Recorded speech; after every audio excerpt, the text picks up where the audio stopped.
Hello everyone and welcome back to my channel.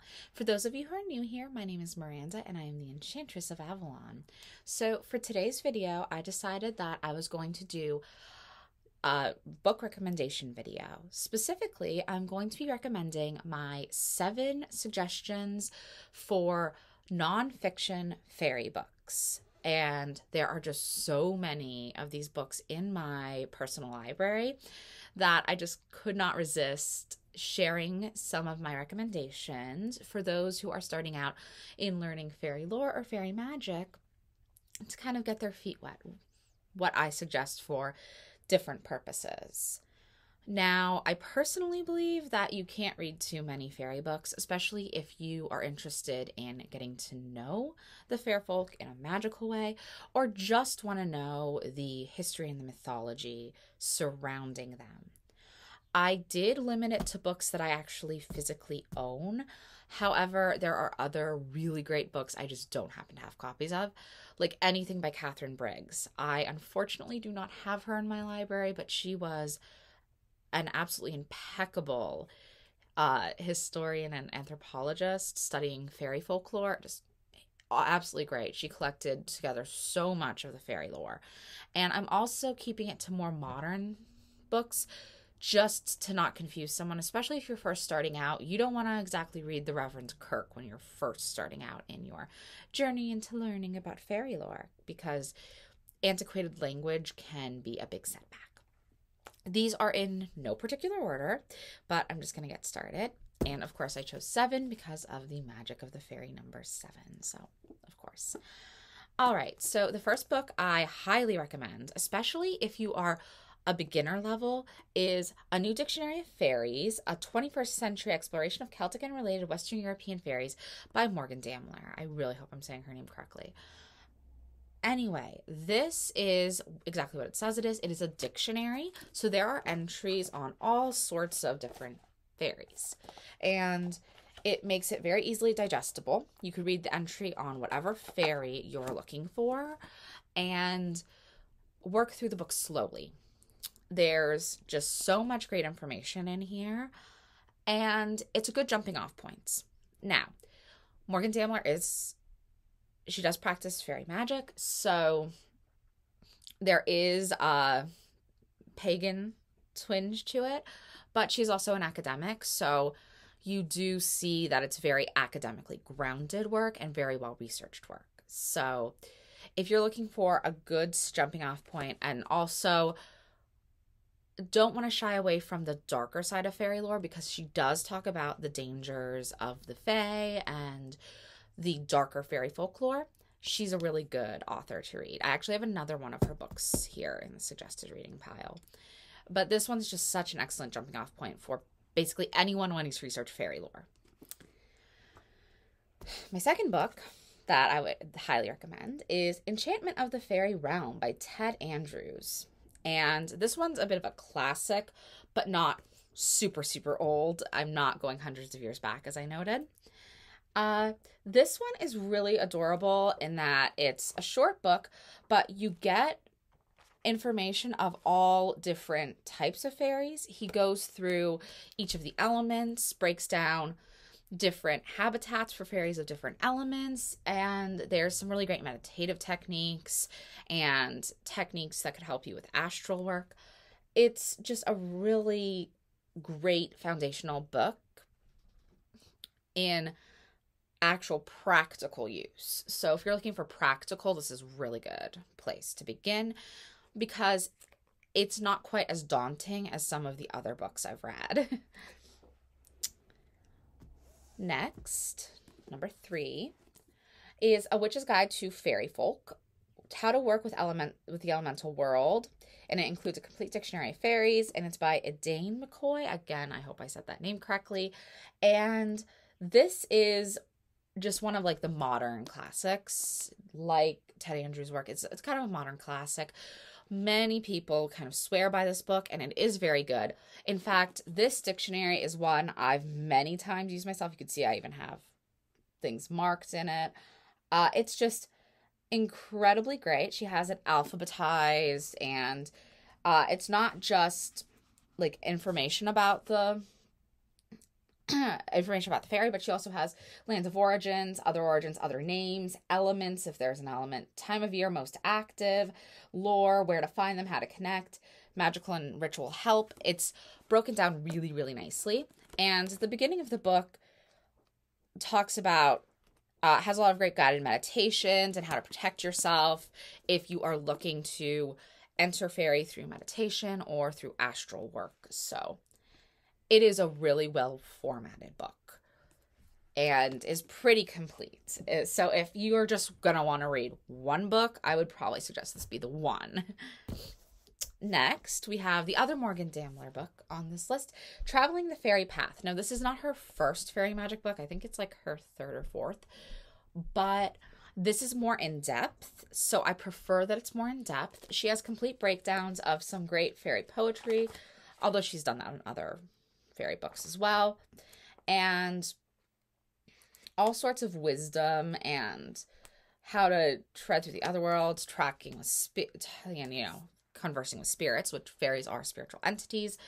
It's just a really excellent book if you're looking to deepen knowledge. So getting a little deeper. The next book we have is The Book of Fairy Magic by Lucy Cavendish and Serene Keneally. Again, I hope I pronounced those names correctly. And this one is slightly more lighthearted than the other ones, and I love it for that. It's acknowledging the darker side of Faerylore, but stating that folklore could have come to us in this way due to some ostracism of fairies, especially as world religion changed and we had, Catholic religion and the Catholic Church, Christianity take over, and fairies became seen as fallen angels or even demons. And so fairies were being acknowledged, but in a very negative light.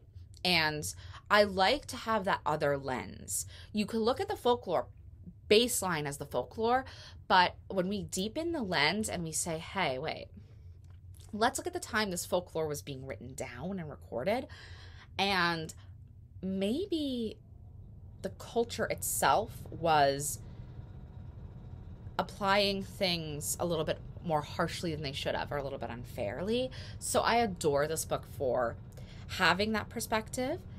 And it's a really sweet book. There's even conversations over how to spell fairy and why certain people have specific spellings they like. They use my preferred spelling on the book themselves, but they discuss that. They discuss all sorts of different fairy lore, including pop culture fairies, which I adore that they did that. Like, I just opened up to Tinkerbell and Disney fairies, so it's the pop culture section. And there's even, at the very end of the book, this is also where the 7 Gifts of Fairy came in, that I've been studying and using in my own practice. And also, at the very end of the book, there are quizzes. What's your fairy talent? And also, I believe there's a second one. And what's your fairy bloodline? So that's just kind of fun, and it gives you a little bit deeper perspective, and it's kind of cute that there are quizzes in there. Next book on my list, I could not have made this as The Enchantress of Avalon, fairy magic and everything, and not included The Faery Witches of Avalon by Gareth Knight. This is a really amazing book.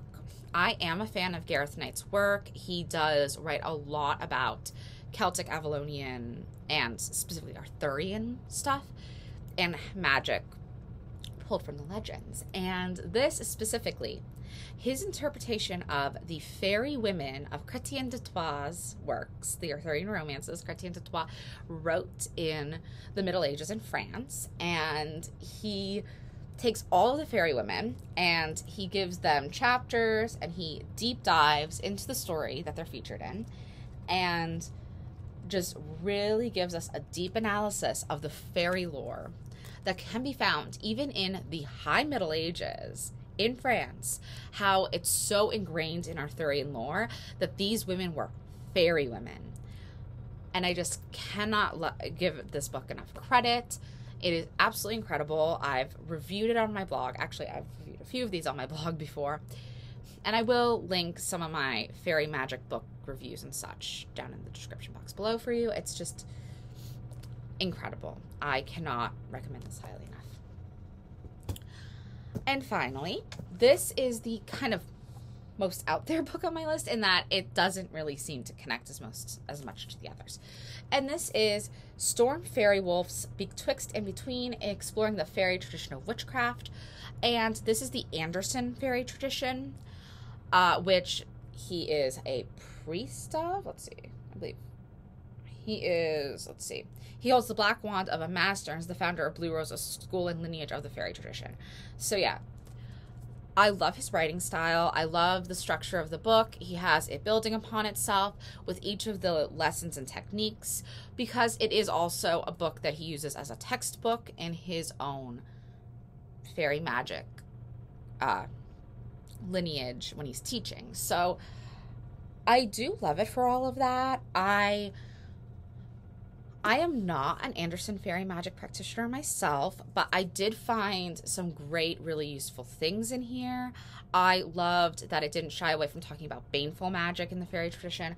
I liked the eclectic nature of this, because fairy is quite eclectic. Even any tradition of fairy and Avalonian traditions, they're all a bit eclectic. But again, I found stuff that was useful for me, but mostly it's just a really interesting read. If you're interested in possibly practicing fairy tradition, the Anderson fairy tradition, I think this is a must read for you. And so those are my currently top 7 recommendations for nonfiction fairy books. I hope you've enjoyed this video. If you have, please like, comment, subscribe, and take a look at my blog, whiteroseofavalon.life. I will again link some of my other posts that relate to fairy magic books and nonfiction fairy books in the description box below. I will also link my Discord server. It's always linked down there. And the links to my donation page and my tarot and oracle page is in there, because I did start offering tarot and oracle card reading services on my blog this past weekend. So if you're interested in getting a tarot or oracle card reading from me, please just pop on over to my blog. The link will be to that exact page will be in the description box below. So I hope you have a very fabulous Monday, everyone. Bye now.